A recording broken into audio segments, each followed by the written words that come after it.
Hej och välkommen till Northcast med mig Per. Idag tänkte jag att vi spelar The Beginner's Guide, vilket är ett spel av personen som skapade The Stanley Parable. Vad kallar man det? Jag tror det kallas talspel. Det är en berättarspel där berättaren följer, där du ska följa berättaren. Det verkar spännande. Som jag förstår det kommer man få följa en massa olika typer av projekt och spel, halvklara spel liksom. Men vi får se. Det ska bli spännande. Så nu sätter vi igång.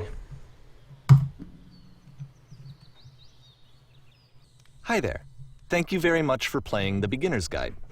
My name is Davey Reedon. I wrote The Stanley Parable, and while that game tells a pretty absurd story, today I'm going to tell you about a series of events that happened between 2008 and 2011. We're going to look at the games made by a friend of mine named Coda.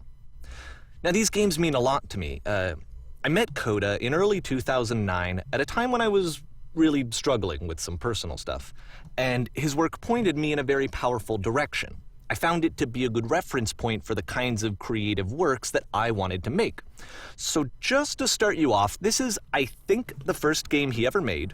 It's a level for Counter-Strike. You can walk around here, by the way.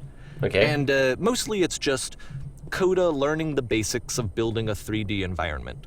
Oh. But what I like is that even though he starts from the simple aesthetic of a desert town, he then scatters these colorful abstract blobs and impossible floating crates around the level.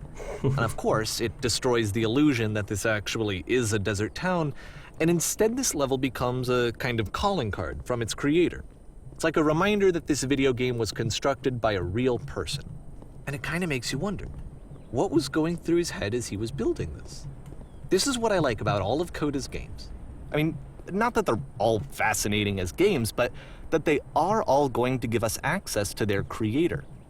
I want us to see past the games themselves. I want to get to know who this human being really is. And that's exactly what we're going to do here. So, it's 2008, Coda starts making these games, and he never releases any of them.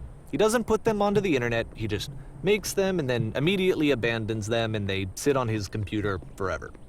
And I think he really understood this image of himself as a recluse. At one point, he jokingly renamed his computer's recycling bin to Important Games Folder. So, you know, this was just how he worked. He tended to crank them out one after the other without even really pausing to try to understand what he had just made, until suddenly one day, he just stopped. In 2011, that was it. He made his last game, and then he hasn't made another one since.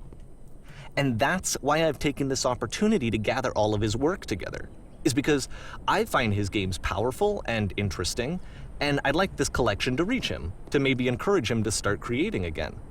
And if the people like you who play this also happen to find his work interesting, then I'm sure it'll just send that much stronger of a message of encouragement to Coda.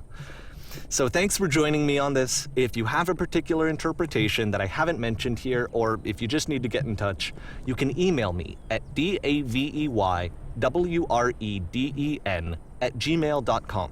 All right. Okay, that's about it for introduction. Let's take a look at Coda's first proper game. Let's do As that. each game is loading, I'll show you the date that it was completed. This first one was made in November 2008. All right. Spännande. Så vi ska testa att spela lite olika ej färdiga spel. Eller färdiga, vi får se. This game is called Escape from Whisper, and it's one of the more generic games you'll see from Coda. Well.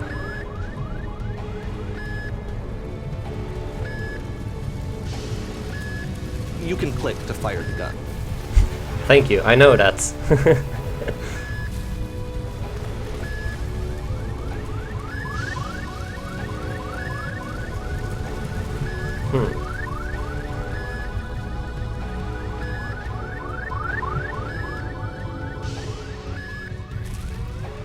Security call breached. Hostile alien life form inbound. Alright, I think I go here. It kind of looks like this game was abandoned mid-development. For instance, you have this gun, which you'd think would indicate that there are supposed to be monsters or enemies somewhere. But then clearly there are no enemies anywhere. You can't even reload the gun when you run out of bullets. But ultimately we don't really know. Maybe Coda thought that actually it was complete the way that it is. And I think that we should talk about his games for what they are, rather than for what they're not. Oh, an exit. I love how you can see the bottom of the universe from this room. Wow. Det här spelet är verkligen välgjort. Helt underbart. Nej, där fick jag inte gå ut. Här då. Ah.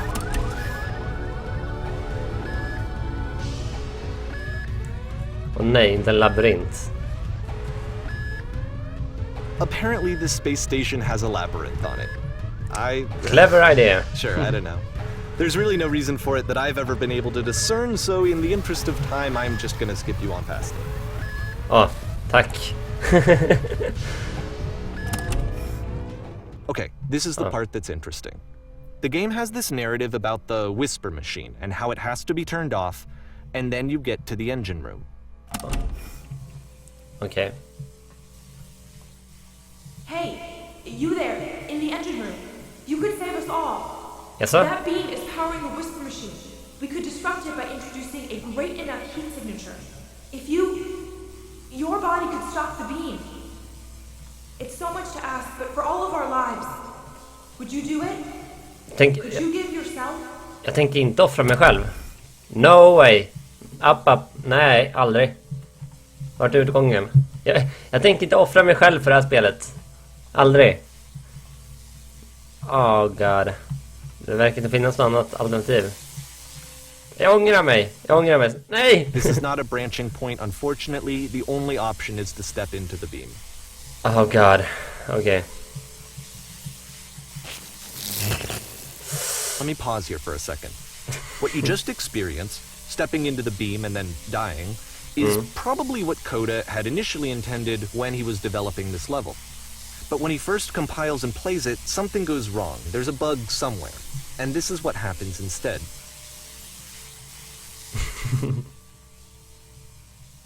Okay. Ska jag gå in där igen nu eller? Jag testar. Okay. Oj. Där har vi labyrinten. The beam causes you to start floating. And this is an important moment for him. Because yes, this is technically a glitch, but Coda identifies something human about it. Like how small it makes you feel in the face of this larger chaotic system. Or this floating could be the afterlife, a peaceful place, juxtaposed against all of the hysteria that you've just had to traverse. I don't even know. I have no idea what he was thinking, but what's clear is that after making this, something lodges itself in his brain. He wants to do more of these really weird and experimental designs. So he stops work on this and moves on to a stream of tiny little games that go in all sorts of directions. Let's go ahead and take a look at the first game he made after leaving this one behind. Gärna. Det är spännande. Man får följa en spelutvecklares gång. Pass what's behind her. Yep. In this game you can only walk backwards. Vänta, nej. Åh. Man kan bara gå baklänges. Fantastiskt. Om det här är medvetet eller inte. Det är frågan. Oj, vänta. So it's a short and relatively minimalist experiment combining motion and narrative. It is less advanced than the previous game, but actually it seems to be more focused, more complete. Coda's trying to give it a unique voice rather than simply basing it on a pre-existing trope.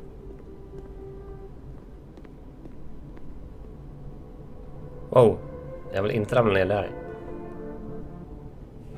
When she stops and looks. But if the future is almost behind her, how will she find the strange? Oj. Det var en dörr där. It's a short little thought, Oj. it says what it wants to say, and then it ends. Didn't need anything more than that. which to me is why it works, because it gets out quick. Okay, next one. Nej, inte ett skräckspel.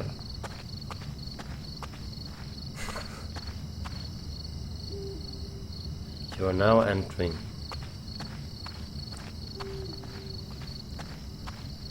Vad är det som är... And that's it. Okay, the meaning of this game won't be clear just yet. Please be patient with me for a few more games, and I promise you'll see what makes it interesting. Sure.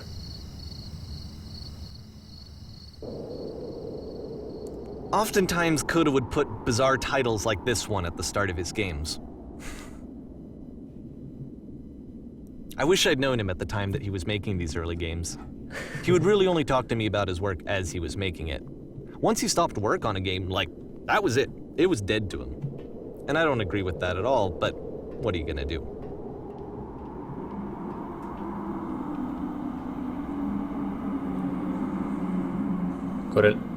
Är det bara jag eller jag? Går det Once långsammare you've och been långsammare? slowed to an absolute crawl, the door at the top of the stairs opens. So why, if Coda's not showing these games to anyone, why bother opening the door at all?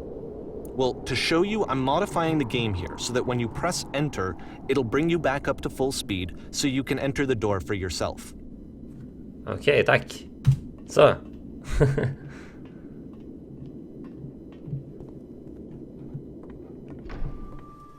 All right.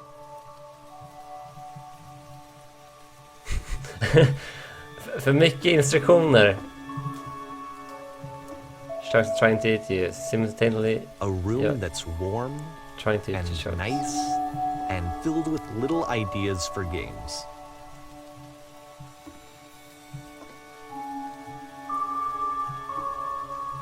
Coda would often tell me that he didn't mind if people thought of him as cold or distant. He said that he knew that he was actually a vibrant and compassionate person, but that it takes time to really see that. It can be a very slow climb to get there.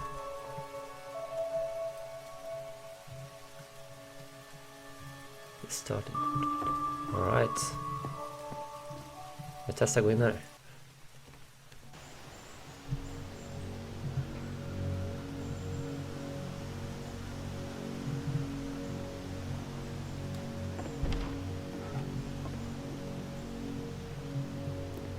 Spännande. Det här ser ut att vara typ någon slags bunker. Well, this is new for Coda. It's an actual puzzle. Go ahead and see if you can solve it. I wonder how we do this. Kan det vara den här? Jajamensan. Success. Great success. Ska vi trycka på den där och sen samtidigt gå in där, antar jag? Har jag rätt? Nej, jo, där är en till sån där. Don't forget that solution, because we're going to see this puzzle again soon. We're gonna see it a lot. I solved the puzzle.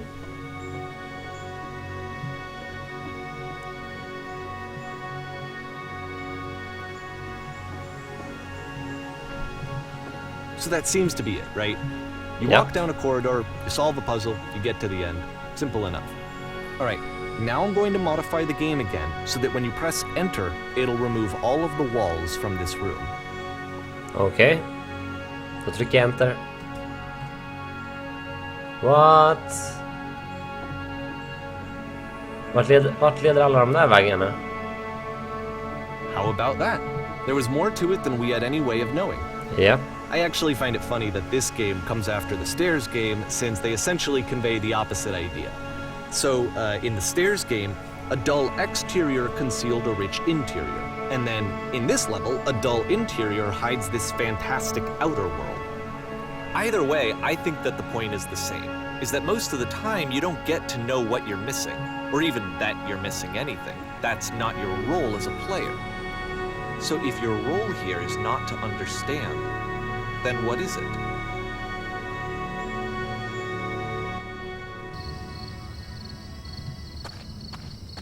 Kommer till den här skylten igen. You're now exiting. So this combined with the entering game from earlier, tells us that Coda believes his games are connected somehow. It could even be that the stairs game and the puzzle game are literally connected in between this and the entering game. There's a bigger picture that all of his games are meant to play a role in, some larger meaning that we won't be able to grasp until we've seen all of them. And once we have, we can step back and start to understand what exactly that bigger picture is.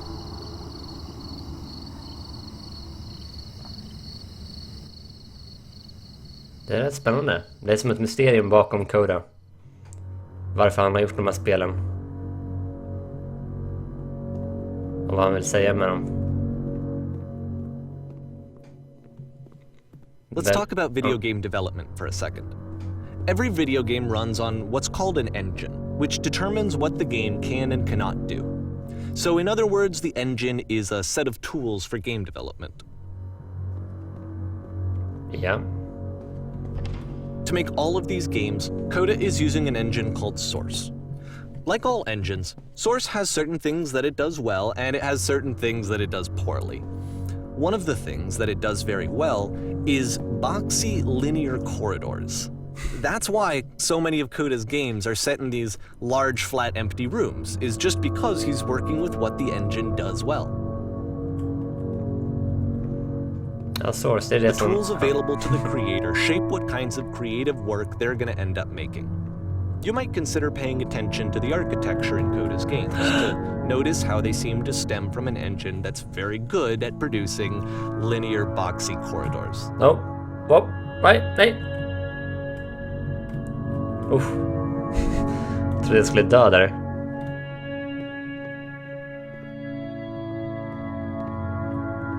Ja, Source, det är det som de flesta stora Steam, eller en del Steam-spel är byggda på.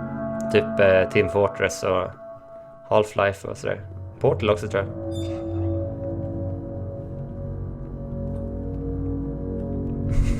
Det känns som att jag ska gå för att slaktas här. Nu är det kört med mig.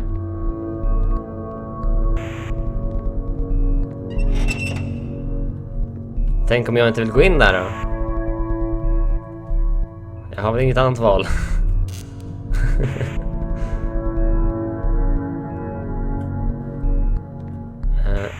Jag ska gå in här. Oh!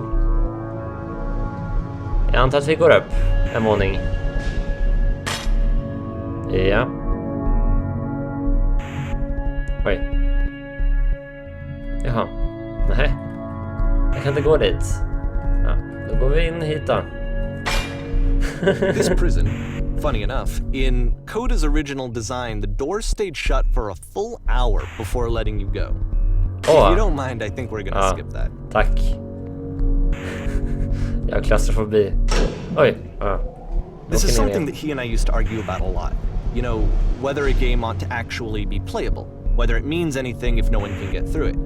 And I would always defend that, you know, all this work goes into the game, why not make it playable and accessible?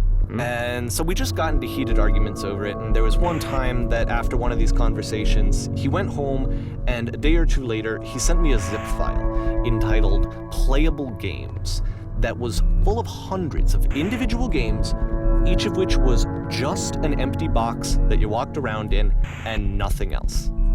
Believe me, I played every single one of those just to find out if there was like a gag hidden somewhere. There wasn't.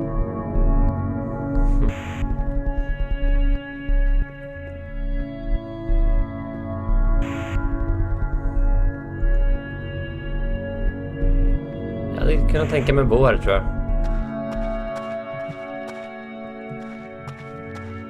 It's the puzzle again, with the exact same solution as the last time. Well. Just det, sen ska vi stänga den där. Och så får vi en liten spak där. Jajamensan. Oh shit, vilken smal korridor. Wow. Nu händer det grejer. It's a lamppost. Okay, I can't tell you quite why, but for some reason Coda fixates on this lamppost. It's going to appear at the end of every single one of his games from here on out. I'll tell you what I think. I think that up to this point, he's been making really strange and abstract games with no clear purpose, and maybe you can only float around in that headspace for so long. Because now he wants something to hold on to. He wants a reference point. He wants the work to be leading to something. He wants a destination, which is what this lamppost is. It's a destination. We're going to see it in the work as well. His games are just going to become a lot more cohesive, a lot more fully developed, with more of a clear idea behind them. And as we go, that idea will get clearer and clearer and clearer. Okej.